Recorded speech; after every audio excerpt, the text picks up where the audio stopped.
What if you lived a day in medieval times? You wake up, it's still dark. Your bed is a straw mattress on the floor, crawling with insects. The smell hits you first.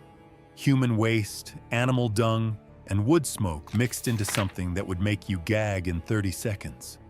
You're starving, you're cold, and you have 14 hours of back-breaking labor ahead of you. Welcome to an actual day in medieval life.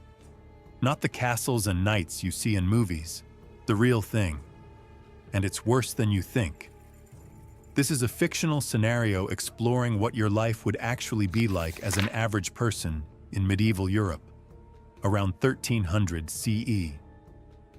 If you want to experience 24 hours in a world with no electricity, no medicine, and no human rights, hit subscribe now. Because by the end of this, you'll never complain about your morning commute again. Let's step back in time. You're a peasant farmer in England. You don't own the land you work. Your lord does. You owe him labor, crops, and taxes. Refusal means imprisonment or worse. The rooster crows. You have no clock. Time is measured by sun position and church bells. You wake your family, your wife, 3 surviving children out of the 7 you've had, and your elderly father who can barely walk. Your house is one room, no windows with glass, just shutters that let in cold air, no bathroom. You urinate in a pot that gets dumped in the street. Defecation happens in a pit behind the house, shared with neighbors. Breakfast doesn't exist as a concept. You eat once, maybe twice a day. This morning, you chew on stale bread so hard it could break your teeth. You dip it in ale, not for pleasure, but because water from the well often makes people sick.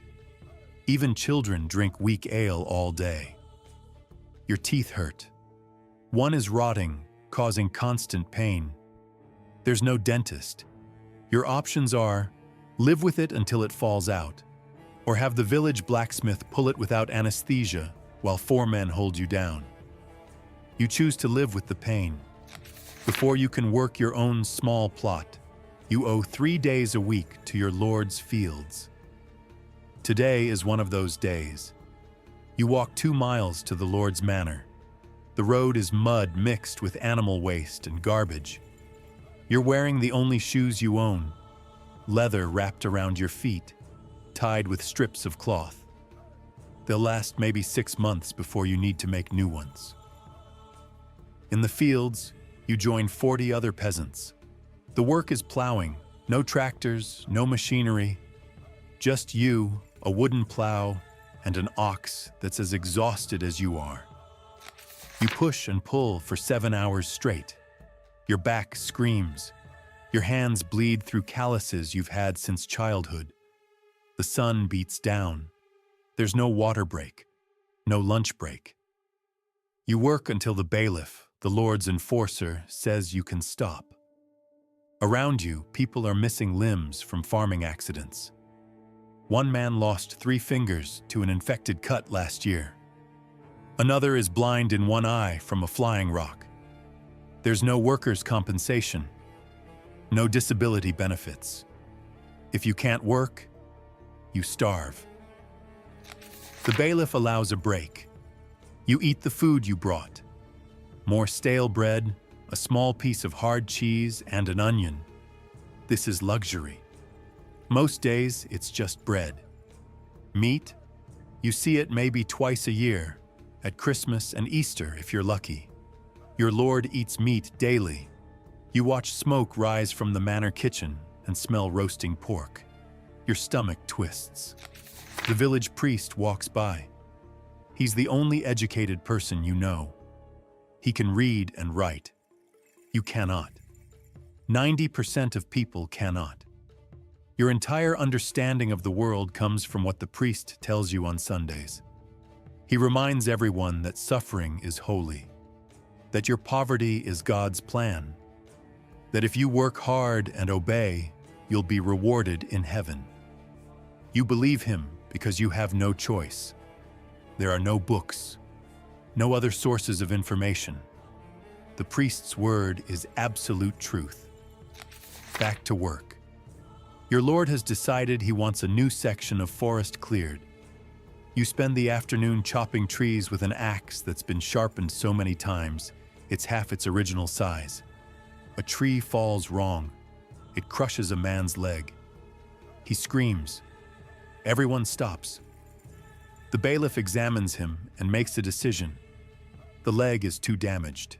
It needs to come off. Right here. Right now. 4 men hold the injured man down. The bailiff uses a saw. No anesthesia, no sterilization. The man passes out from pain. They cauterize the wound with a red-hot iron. The smell of burning flesh makes you vomit. The man will probably die from infection within a week. If he survives, he can't work. His family will starve unless the village takes pity and shares food. You go back to chopping trees. There's no trauma counseling. No time to process what you just saw. Work continues. You return home as the sun sets. Your wife has been working all day too, hauling water from the well, grinding grain by hand, cooking, watching the children, feeding the chickens, and repairing clothes. Medieval women work as hard as men, just in different ways. There's no rest for anyone. Dinner is vegetable pottage, a watery stew of cabbage, turnips, and beans, flavored with a tiny bit of salt. You eat it with your hands from a wooden bowl. The entire family shares one bowl. Your 6-year-old daughter coughs. She's been sick for a week. You have no medicine, no doctor. The priest suggested prayer. If she has pneumonia, tuberculosis, or any serious illness, she'll die. 40% of children don't reach adulthood. You try not to think about it. Darkness falls. You have one candle made from animal fat.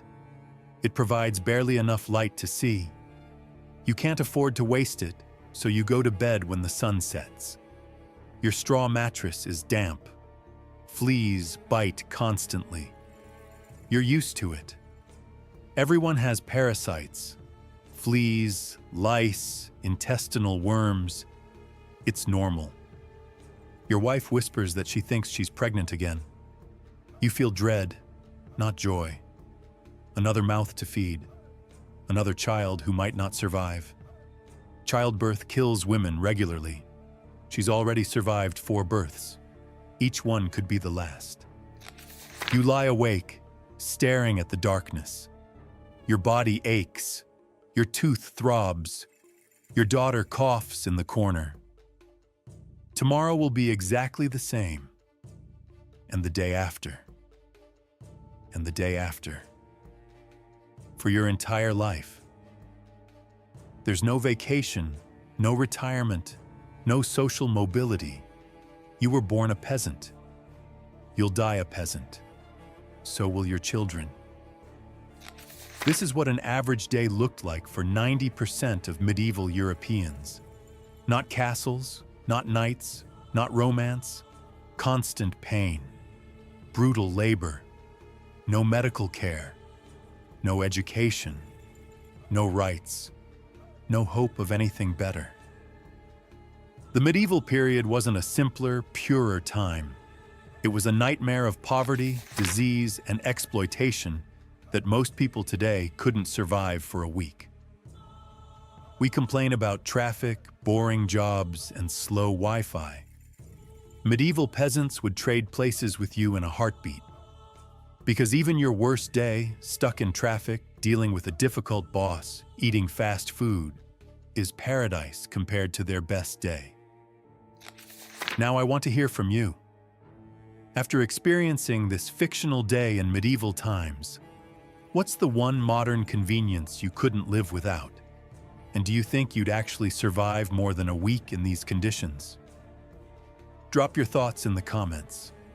And if this made you appreciate your heated home, clean water, and modern medicine, share this with someone who romanticizes the good old days. Because the good old days, they were absolutely terrible.